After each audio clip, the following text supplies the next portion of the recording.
Assalamualaikum warahmatullahi wabarakatuh. Perkenalkan, nama saya Naura Aulia Marsya dari kelas 11 IPA 1, dan hari ini saya akan mempresentasikan atau menjelaskan tentang hak asasi ekonomi. Sebelum saya menjelaskan apa itu hak asasi ekonomi, saya akan menjelaskan terlebih dahulu apa itu hak asasi manusia atau HAM. Hak asasi manusia atau HAM adalah suatu hak dasar yang sudah dimiliki oleh manusia atau makhluk hidup sejak ia lahir hingga ia menutupi mata. Hak dasar tersebut yang dimiliki ada kehidupan, kebebasan, dan kebahagiaan. Selanjutnya adalah macam-macam hak asasi manusia. Hak asasi manusia memiliki berbagai macam-macam yang berbeda-beda. Yang pertama adalah hak asasi pribadi. Yang kedua adalah hak asasi politik. Yang ketiga adalah hak asasi hukum. Yang keempat adalah hak asasi peradilan. Yang kelima adalah hak asasi ekonomi. Dan yang terakhir adalah hak asasi sosial budaya. Sekarang saya akan menjelaskan tentang hak asasi ekonomi. Hak asasi ekonomi adalah suatu hak yang berhubungan dengan kegiatan perekonomian masyarakat.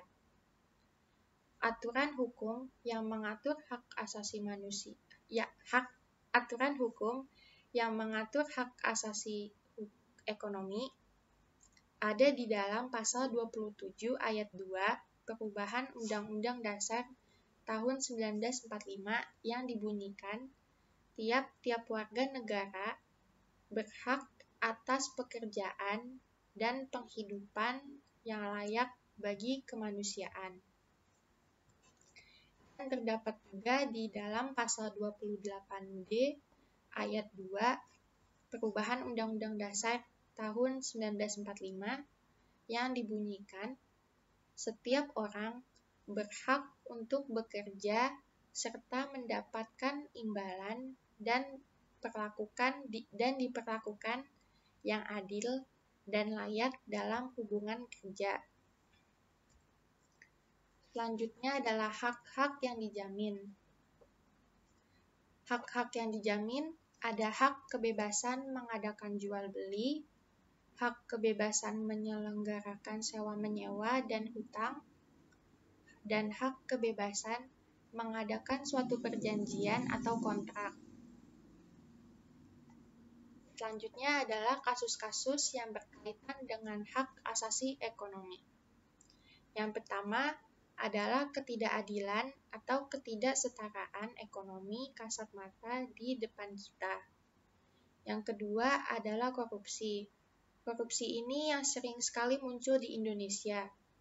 Korupsi berarti merugikan keuangan negara, yang mana sejumlah uang yang dikorupsi tersebut dapat menjadi bermanfaat bagi banyak orang.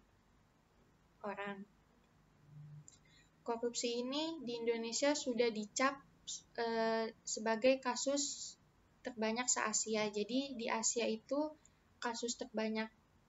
kasus korupsi terbanyak ada di Indonesia. Yang ketiga adalah penipuan. Penipuan ini juga sering muncul atau sering terjadi saat melakukan jual beli. Selanjutnya adalah upaya untuk mengatasi kasus-kasus tersebut. Yang pertama itu dengan cara membuat suatu peraturan atau undang-undang dasar yang bertujuan untuk membatasi hak asasi tersebut. Yang kedua, itu melakukan peningkatan terhadap pengawasan masyarakat. Yang ketiga, memberi edukasi tentang betapa pentingnya hak asasi tersebut bagi masyarakat. Dan yang keempat, itu pemerintah harus lebih tegas lagi untuk memberikan sanksi bagi para pelanggar tersebut. Itu saja dari saya. Terima kasih. Wassalamualaikum warahmatullahi wabarakatuh.